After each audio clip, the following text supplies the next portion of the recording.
No, I don't know how many of you saw, I think it was ABC the other day, ran a thing on what would you do? It was interesting. They went down to spring break somewhere, all these college kids, and they had one set up in a bar. Huh. Kids on spring break at a bar? No.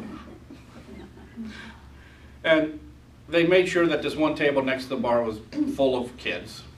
And then they sent in 2 actresses. And the actresses sat at the bar and started drinking. And one of them drank a lot. Just drink after drink after drink after drink after drink, so she was as drunk as could be. Then her friend got up and left some excuse. Got to make a call, got to go to the bathroom, whatever. And the minute the friend left, an actor moved in, trying to pick up the drunk actress, who wasn't really drunk, she was acting. But he was trying to pick her up. And she was kind of like, no, I don't think so. And he was being very insistent and pushy, and finally grabbed her arm and said, come on with me to my hotel room. And what they wanted to do was to find out if that table full of people would do anything. Because these people were being nice and loud, it was hard not to notice them. At least one time, the couple just sat there and watched. But they said they found out later on that the couple said that the other actress, her supposed friend, they saw her nearby and decided that, well, her friend's here, so her friend will step in. So after that, they made sure she was out of sight. And then people started doing things. But what was interesting, mostly it was the girls who stood up and intervened. They even had one time where there was a table of 6 people, 3 guys and 3 girls, and the guys just sat there. And it was the girls that consistently got up and said, no, she's not going with you. She's just going to stay here and wait for her friend. One of them, the one where they had the 6 people, she grabbed the girl and said, she's not going with you, she's here with us now, and dragged her over to their table and sat her down. And it was at that point that when the guy said, no, she's coming with me, that one of the guys said, no, she's with us. Suddenly she's part of our group, so I'll say something.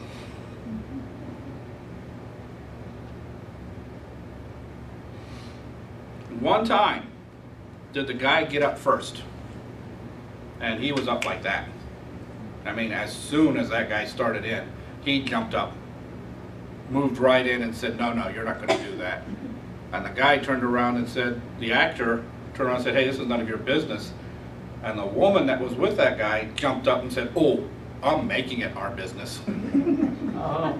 And they turned out to be about my age and parents of a girl the actress's age. Mm-hmm. And the man said, I was not going to stand there and watch somebody that could be my daughter being attacked. And I've got to say something. The man, in that case, he was just being basically a big presence there. You're not doing this, period. You women, every single one of them was in the actor's face, telling him off, pushing him around. You women are violent.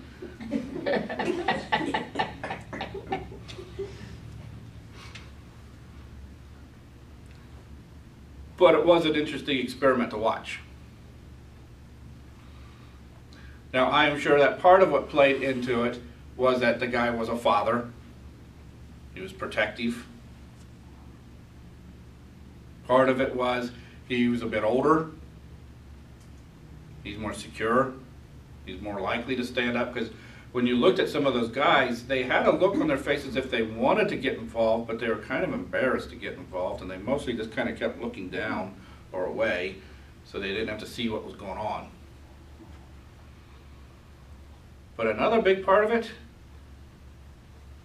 was a difference in upbringing in generations. You know, that father, like I said, he looked to be about my age, so he was raised on Gunsmoke and John Wayne and all those kind of shows where the man stood up and defended.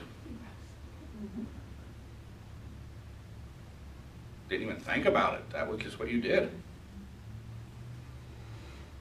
But for a lot of the younger men today, some of them, you don't even know if you should hold a door open for a girl anymore. Because they might yell at you.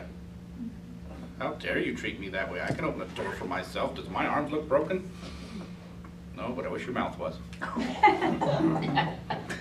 And trust me, don't actually say that out loud because it just gets you hit.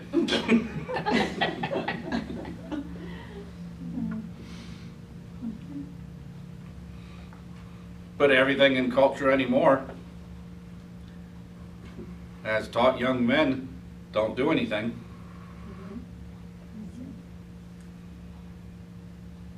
You don't step up and take control. Go get somebody in authority. That's their job.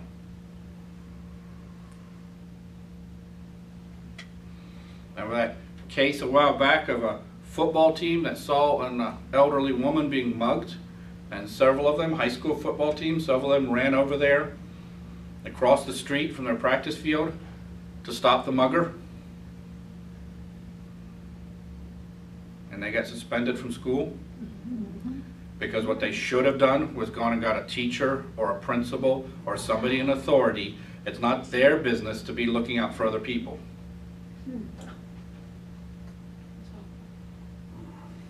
That's what they're being taught.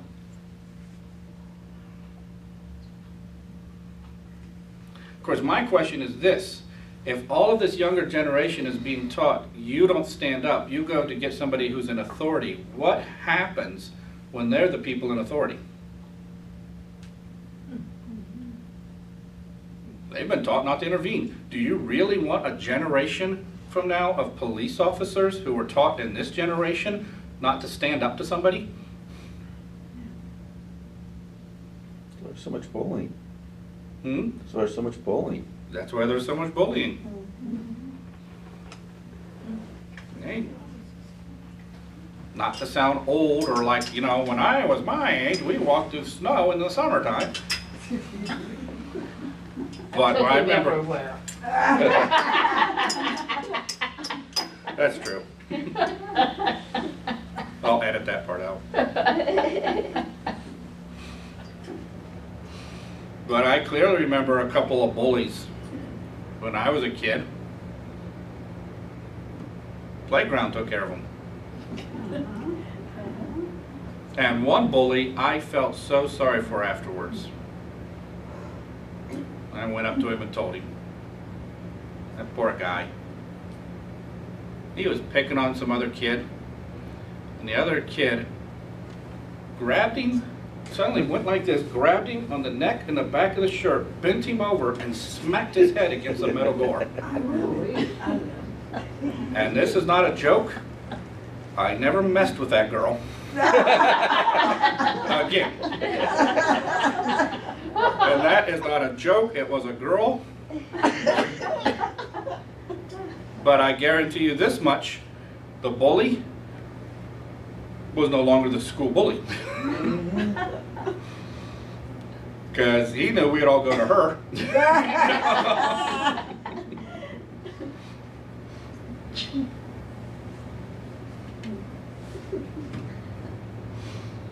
But hey, that's the way it was. You learn to stand up. We had tons of role models showing that all over the place.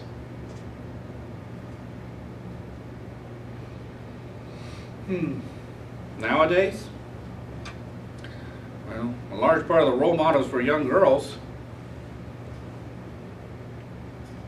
would have at one time been classified as strippers and hookers. Now they're reality stars and actresses, but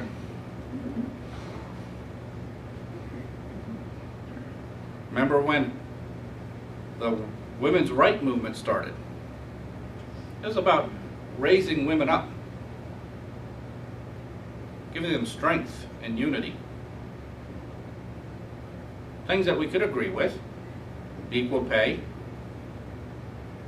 I never did understand that. If you're doing the same job, why aren't you getting the same pay? I don't care, male, female, skin color, nation of origin, doesn't matter.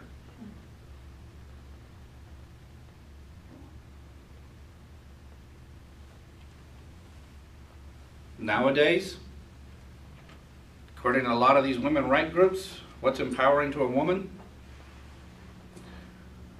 Well, they took the worst behavior of the lowest form of man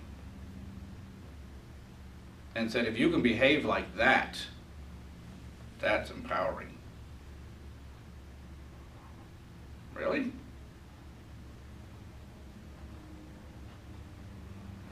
The level that, as a kid, we were told, don't behave like that.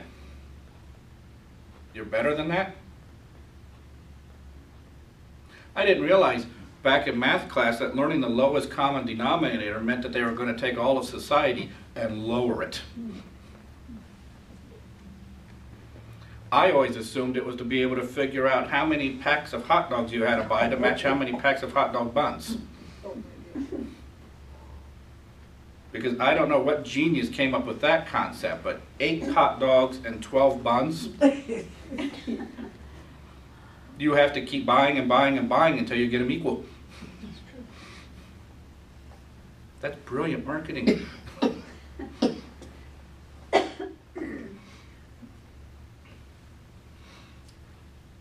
Now they also in that show had the actor and actress go into a clothing store.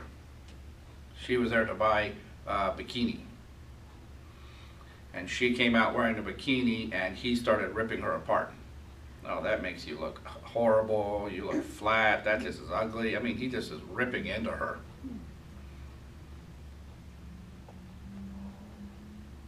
If there were any girls in the shop, they not only intervened, they started cussing the guy out.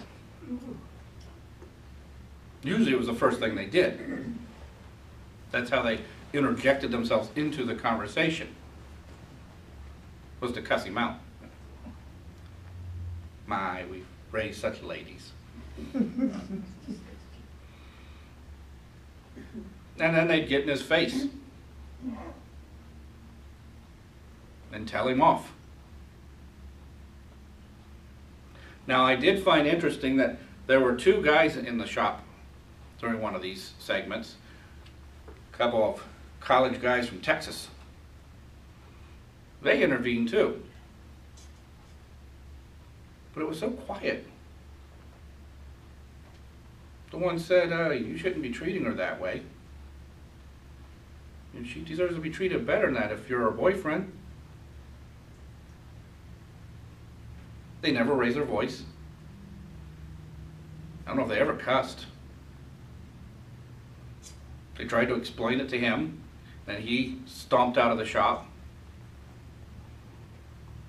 So then they started talking to her, trying to boost her self-confidence.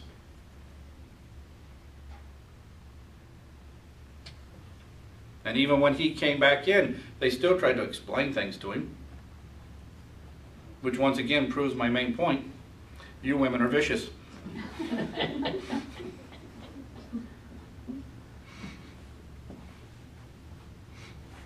But I was happy to see 2 men step in. Although, you know what it reminded me of? I don't know how many of you have seen this video online. The Snack Hero. Have you seen that? Yeah. It's New York City subway about 2 weeks ago. This couple gets on the subway just arguing, just fighting with each other. This is real. This was no setup or anything. This really happened. They're arguing away and the subway is crammed full of people who are just watching because they know this is about to erupt into violence and they don't really want to get involved. And the girl, she kicks the guy. And people start going, hey, hey, don't do that. That helped. So he kicked at her. Oh, now you shouldn't do that. Gentlemen shouldn't kick a lady. But nobody's moving from their seat. or their position. And you can tell these two are revving up. It's going to be a knockdown fight. And then the snack hero arrives. Just some guy standing on the subway eating a bag of potato chips. Calm as can be, he just steps in between them and keeps eating. Doesn't say a word. He doesn't even look at them. There are one here and one there, and he just keeps looking forward. And as soon as he stepped between them, because I watched the video a couple times, you see the guy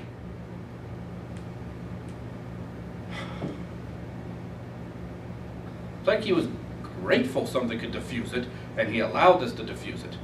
And the woman got quieter, and then other people started saying, oh, see, you shouldn't talk, and they started offering all kinds of advice and all kinds of stuff, and then people stood up to help. They separated them and things, but it took that guy just being quiet. Just stepping between them as if to say, this isn't going to be allowed. He didn't have to cuss. He didn't have to yell. He didn't stop snacking. He's a true American. Not going to set our potato chips down.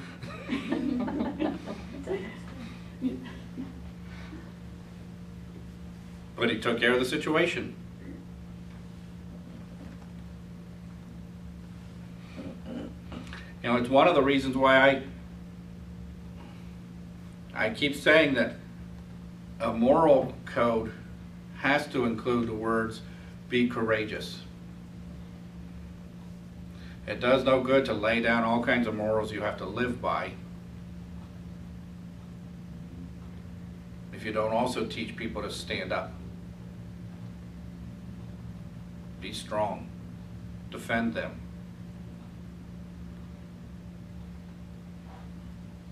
Right now, the Catholic Church is in a fight with the government. And I don't think it should be a fight of just the Catholic Church. I'm sure you probably have already heard that they're fighting because they don't want to have to pay for abortion in their health insurance. According to their religion, it's wrong.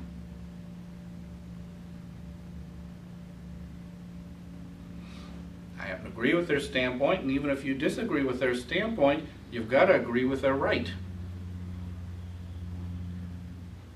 Government is not supposed to lay down what a religion can and cannot practice.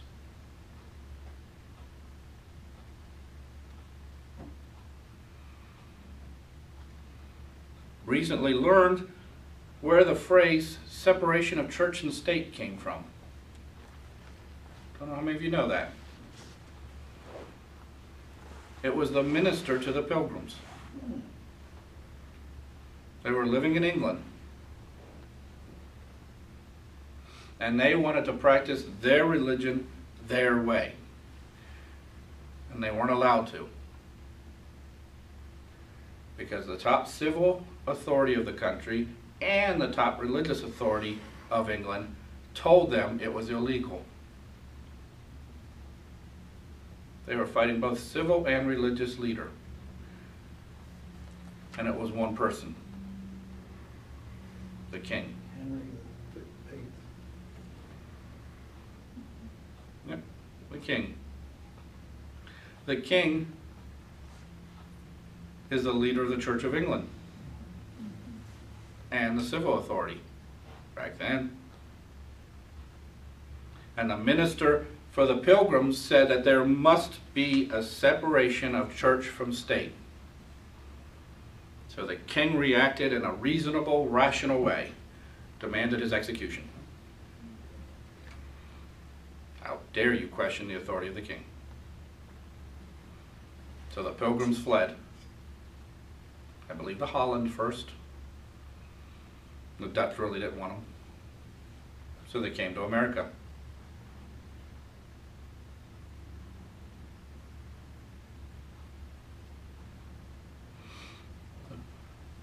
So along with them and other people, when it came time for us to write our Constitution, we made it very clear. civil authority should have no power over religious authority.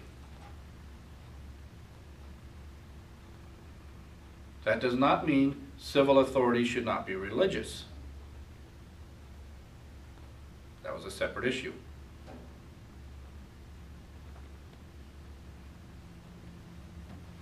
Matter of fact, most of our presidents, while sitting in office, supported all kinds of religious organizations.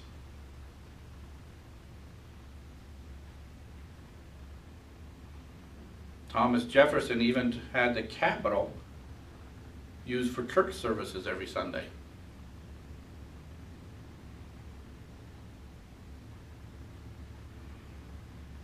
It was deemed, even by the Supreme Court up until, I believe it was 1942, perfectly acceptable for citizen groups to get together and donate a replica of the Ten Commandments to any government office. Now please understand that the Constitution is supposed to only be about federal.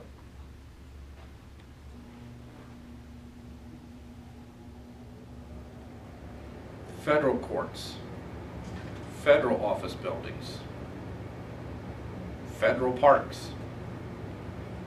Up until 1942, it was completely understood, and like I said, by the Supreme Court ruled that it was perfectly acceptable for civilians to donate to federal places religious things. You wanted to donate the Star of David to a federal courthouse and have it hung up there, they were supposed to do it. Ten Commandments, a cross, the star and crescent moon of Islam, supposed to do it. That was the citizens taking action. And I'm not sure what the case is, but in 1942, the Supreme Court ruled on something. Now see, Thomas Jefferson had written in various papers that it was the duty of the citizens to be moral and to stand up for those morals.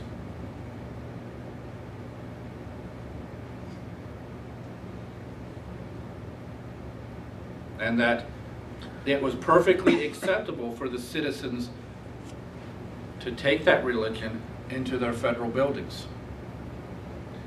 And in 1942, the Supreme Court ruled that Thomas Jefferson didn't know what he was talking about. Yeah, he was such a dunce.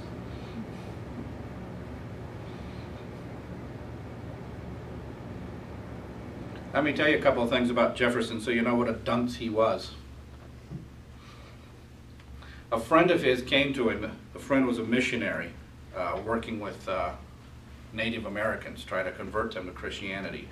And he said, I'm having difficulty because the Bible is so big. And even when I reduce it down to the New Testament, there's just so much there. So Jefferson thought, you know what? What would be good is if he were to reduce the New Testament down to just the teachings and acts of Jesus. Take everything else out. But he wanted to be sure he got it right. So he got together 4 different Bibles, each one in a different language. And he studied them to be sure that he got it precise. And then he wrote what later became known as the Jefferson Bible, which just laid out the teachings and acts of Jesus, and sent, at his own expense, dozens of copies to missionaries. He later got together a bunch of other versions of the Bible in different languages and put together a second version of the Bible.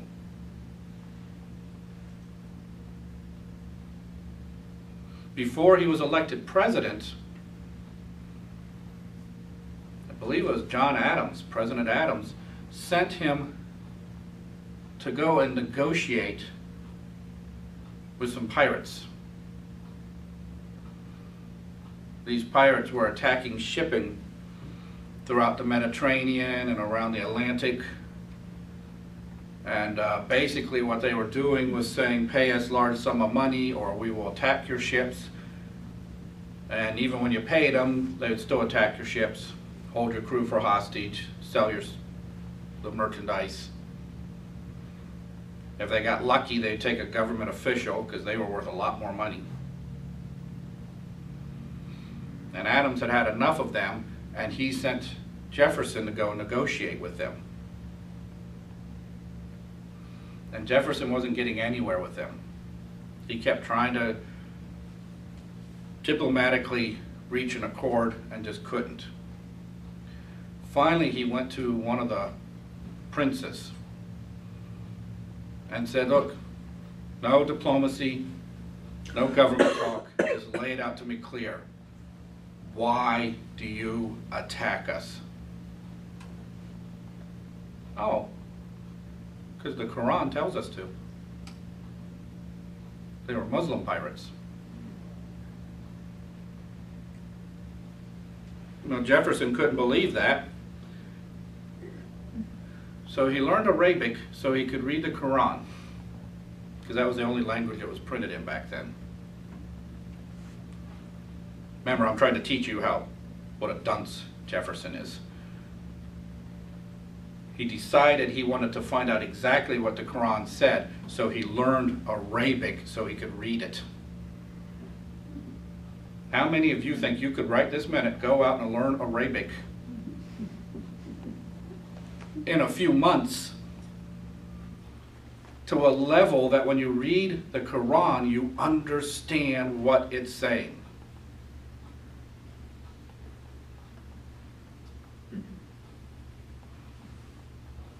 Doesn't know what he's talking about. He then created one of the first English translations of the Quran.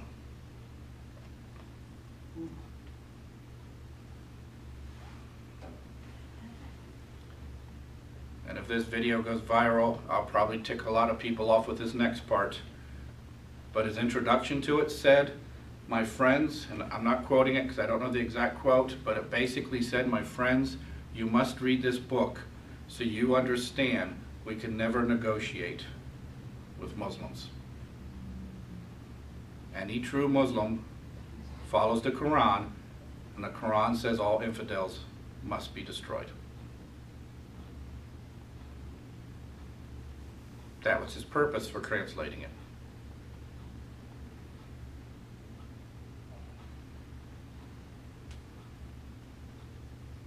And my luck, of all the videos I've posted, this one will go viral.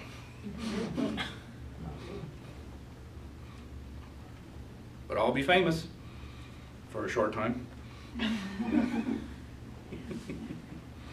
Maybe I can go hide with Salman Rushdie.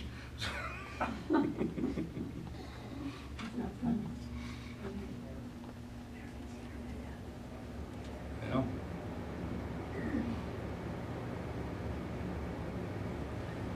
This man knew science, he knew philosophy, he read the works of the ancient philosophers in Greek and Latin.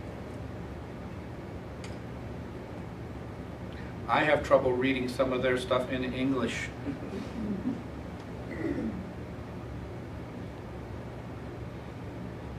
And he said, without a doubt, very clearly over and over again, that where the federal government is not allowed to impose a religion,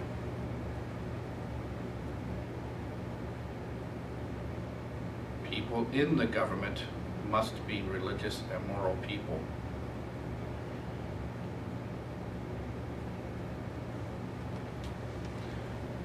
You know, you look at politics today and somebody comes out and announces what their religion is and they actually get attacked for it. Yeah. No, you're just a religious nutcase, otherwise you wouldn't have mentioned it. Really? It says to me at least that this person has a chance of being moral.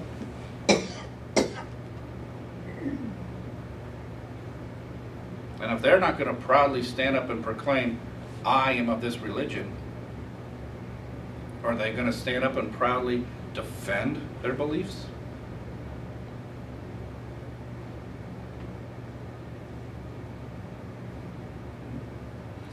That's one of the problems. A new study just recently came out that shows that religion amongst Americans is at an all-time low.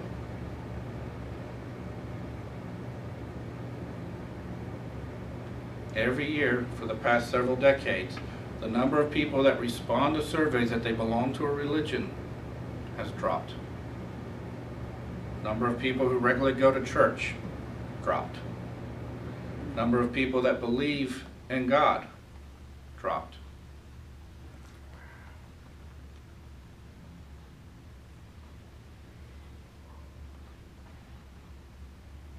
Is it any wonder that some young people aren't willing to stand up and defend the weak? When they have no moral code, they have no religious background, they have no understanding of God.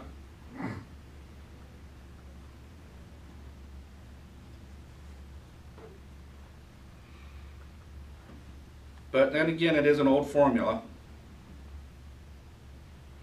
You take away people's beliefs in God, in their family, in heroes, and you put it in the state. The state is all important. The state is all powerful. The state is who you worship. It's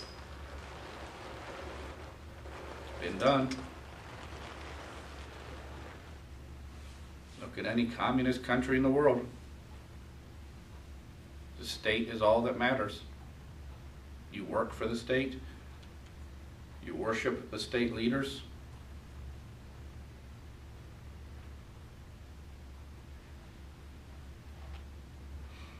And when they come to take your neighbors away in the middle of the night for no reason,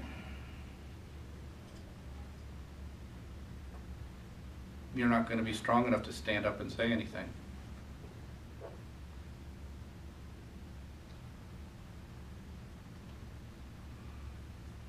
What can one person do?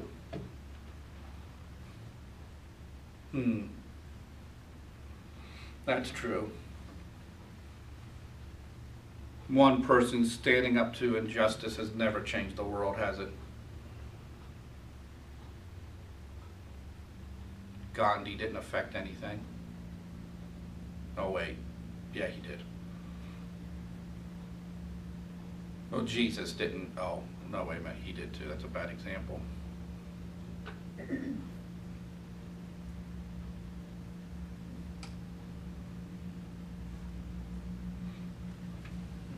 A minister putting his life on the line to say that the state has no business in my church. Sent a group of pilgrims on a long voyage to set up a colony in the great unknown.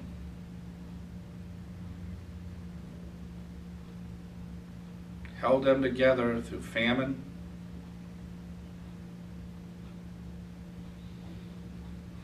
through all kinds of problems, and spread an idea and kept growing, colony after colony. And in all of those colonies, after a couple of 100 years, or maybe 100 years I should say, lone voices stood up, a lot of times at the pulpit,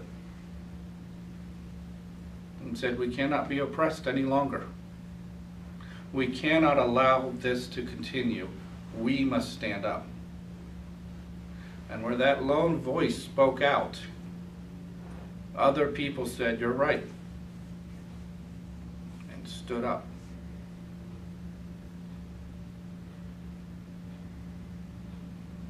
No voice will change nothing. It takes one person to finally stand up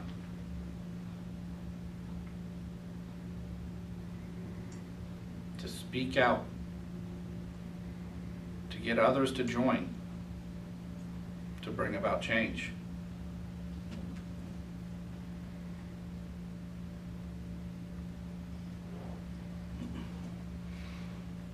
Well, that is why I've said that any moral code should include the words, be courageous. Be that voice. Let your words be heard.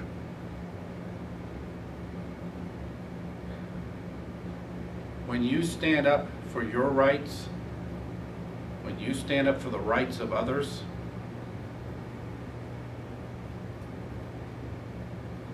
in your mind, what I want to have you hear is the Liberty Bell ringing out.